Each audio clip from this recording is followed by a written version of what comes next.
ত্রয়োদশ জাতীয় সংসদের প্রথম অধিবেশনের দ্বিতীয় দিন আজ সকাল 11টায় শুরু হয়েছে। সংসদের স্পিকার হাফিজ উদ্দিন আহমেদ বীর বিক্রমের সভাপতিত্বে অধিবেশন চলছে। চলতি অধিবেশন চলবে আগামী 30 এপ্রিল পর্যন্ত। গত বৃহস্পতিবার নতুন সংসদের প্রথম অধিবেশন শুরু হয়। রাষ্ট্রপতির ভাষণের পর স্পিকার মেজর অবসরপ্রাপ্ত হাফিজ উদ্দিন আহমেদ সংসদ মুলতবি ঘোষণা করেছিলেন।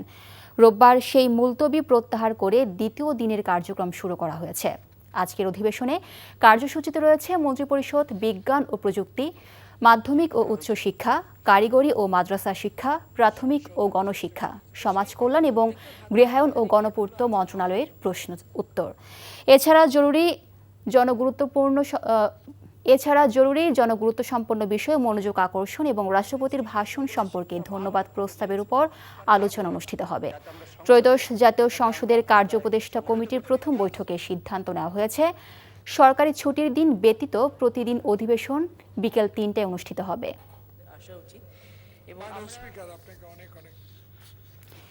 এই মুহূর্তে সংসদ ভবন এলাকায় আছেন সহকর্মী সেলিম মালিক, সরাসরি যুক্ত হচ্ছে তার সাথে। সেলিম, আজকের অধিবেশনের কার্যক্রম সম্পর্কে কিছু জানতে পেরেছেন কিনা আমাদের জানাবেন।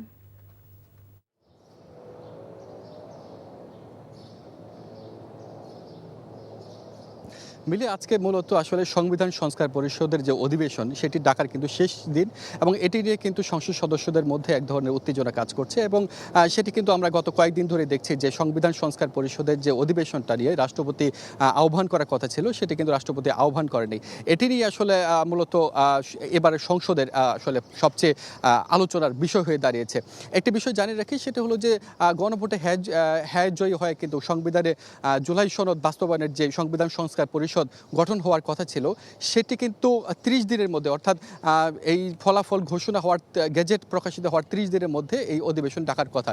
কিন্তু আজকে 30 দিনের শেষ দিন, আজকেও কিন্তু সংবিধান সংস্কার পরিষদের অধিবেশন রাষ্ট্রপতির আহ্বান করার আসলে কোনো লক্ষণ আমরা দেখছি না এবং সেটি কিন্তু আসলে আজকে অধিবেশন হবে সেটিও আসলে বলা যাচ্ছে না। যদিও সংবিধানের 70-এর 1 ধারা অনুযায়ী কিন্তু রাষ্ট্রপতি কিন্তু সংসদ অধিবেশন ডেকেছে, কিন্তু এখানে কিন্তু সংবিধান সংস্কার পরিষদের কোনো অধিবেশন ডাকা হয়নি।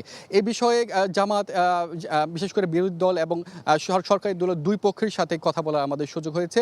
এখানে সংসদে আজকে প্রবেশের সময় জামাতের নায়েবে আমির এটিএম আজহারুল ইসলাম যেটি বলেছেন যে সংবিধান সংস্কার পরিষদের অধিবেশন আসলে ডাকা হবে কিনা বা এই বিষয়ে কী ধরনের আলোচনা হবে সে বিষয়ে তাদের পরবর্তী কার্যক্রম তারা ঘোষণা করবেন। অর্থাৎ পরবর্তী কার্যক্রম বলতে তারা কিন্তু গতকালকে তারা ঘোষণা দিয়েছে যে সংবিধান সংস্কার পরিষদের আজকে যদি কোনো ধরনের উদ্যোগ না নেওয়া হয়, অধিবেশনের উদ্যোগ না নেওয়া হয়, তাহলে কিন্তু তারা রাজপথে তারা নামবেন এবং তারা বিক্ষোভ প্রদর্শন করবেন বা তাদের নানা কর্মসূচি দেবেন।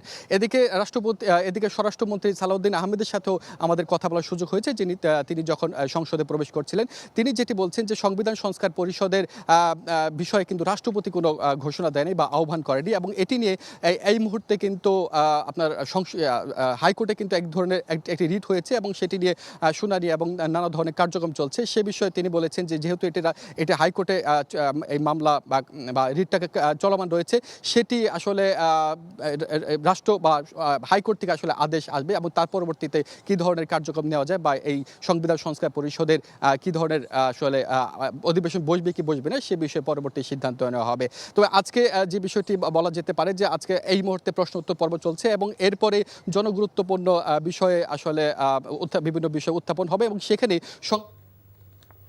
জানছিলাম সংসদের কার্যক্রম সম্পর্কে। চিজি আইসক্রিমের সাথে ভেলভেটি কেকের মিশ্রণে পোলার রেড ভেলভেট আইসক্রিম, মন ভালো থাক।